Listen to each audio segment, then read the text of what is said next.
بلوچستان کے 6000 فیٹ بلند ڈارہیاڑو کھیرتر پہاڑ پر ہم اپنی پہلی صبح سے زیادہ فائدہ لینا چاہتے ہیں۔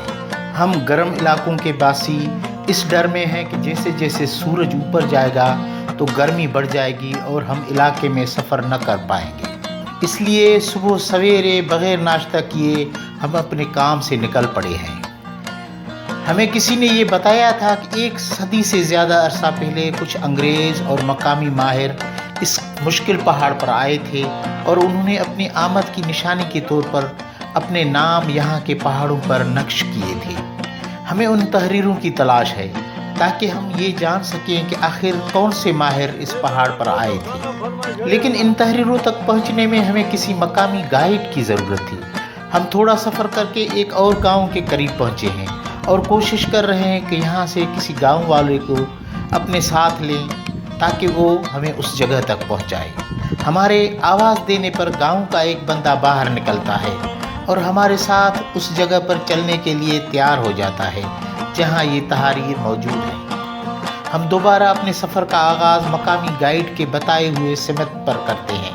وہ ہمیں ایک خوبصورت پہاڑی گھاٹی کے منہ پر لا کر کھڑا کرتا ہے۔ گھاٹی اصل میں 2 پہاڑوں کے درمیان ایک چھوٹی سی وادی کو کہتے ہیں۔ یہاں کے قبائلی براہوئی زبان میں گھاٹی کو گھر کہتے ہیں۔ اس گھاٹی پر پہنچنے کے بعد ہمارے گائیڈ ہمیں یہ پریشان کن خبر سناتا ہے کہ یہ پرانی تحریریں اسی وادی کے پہاڑوں کے دیواروں پر لکھی ہوئی ہیں، لیکن اسے بھی یہ اندازہ نہیں کہ یہ کہاں لکھی ہوئی ہیں۔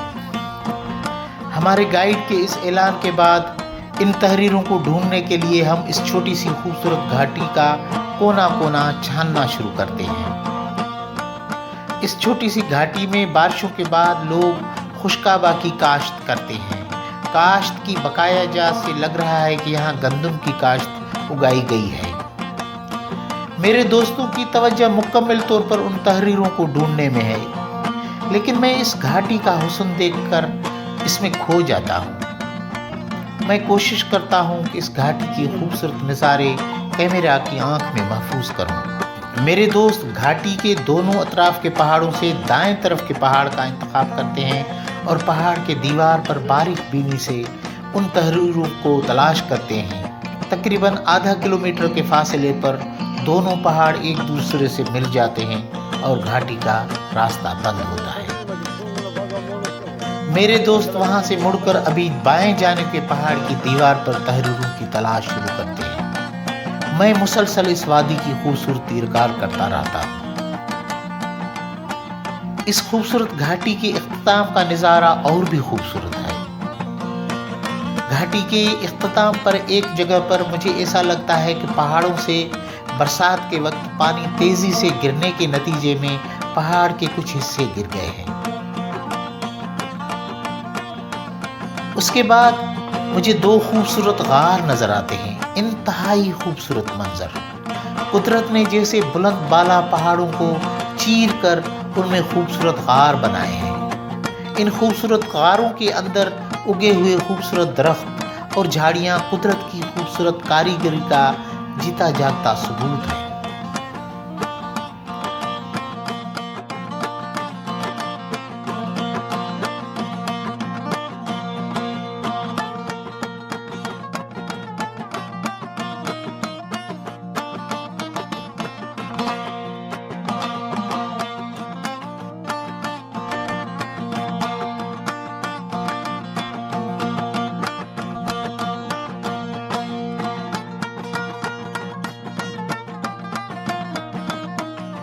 میرے دوست واپس کافی دور جا چکے ہیں اور میں ان کو پہنچنے کے لیے تیز قدم اٹھانے لگتا ہوں، لیکن 6000 فٹ کی بلندی پر تیز سفر کرتے ہوئے میری سانس پھولنے لگتی ہے۔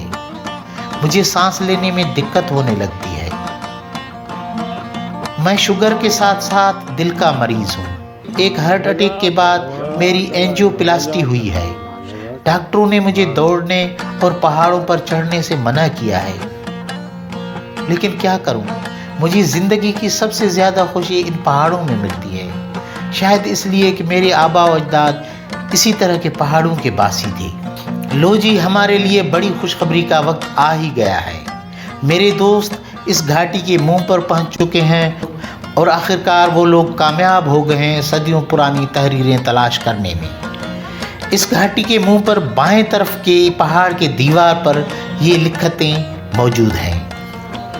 جو پہلی لکھت ہمارے دوستوں نے دیکھی ہے وہ ہے سندھ صوبے کے ماضی کے بہت بڑے ادیب جناب مرزا کلیچ بیگ کا نام۔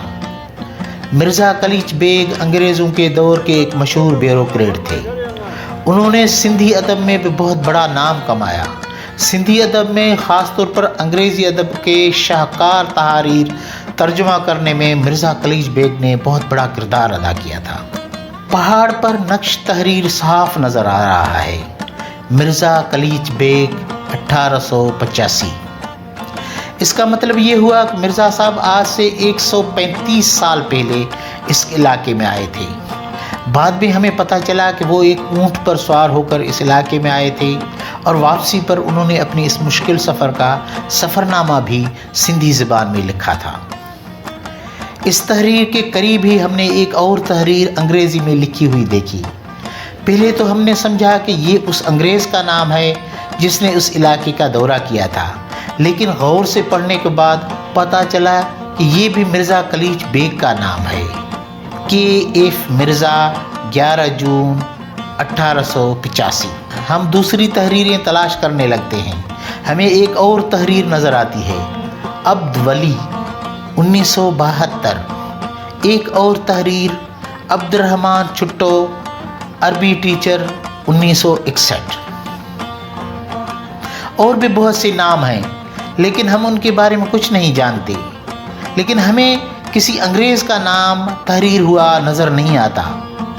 میرے دوست پروانہ میرا جی ایک چھوٹا سا پتھر اٹھاتے ہیں اور براہوی ٹی وی کا نام بھی یہاں نقش کرنا شروع کر دیتے ہیں، BTV۔ ہم یہ پرانی تحریریں دیکھنے اور براہوی ٹی وی کا نام بھی یہاں نقش کرنے کی خوشی مناتے ہیں اور پھر اگلی منزل کی طرف روانہ ہوتے ہیں، جس کا احوال ہم اس سفر کے قسط نمبر 4 میں ناظرین کو دیں گے۔ تب تک اجازت دیں، اللہ حافظ۔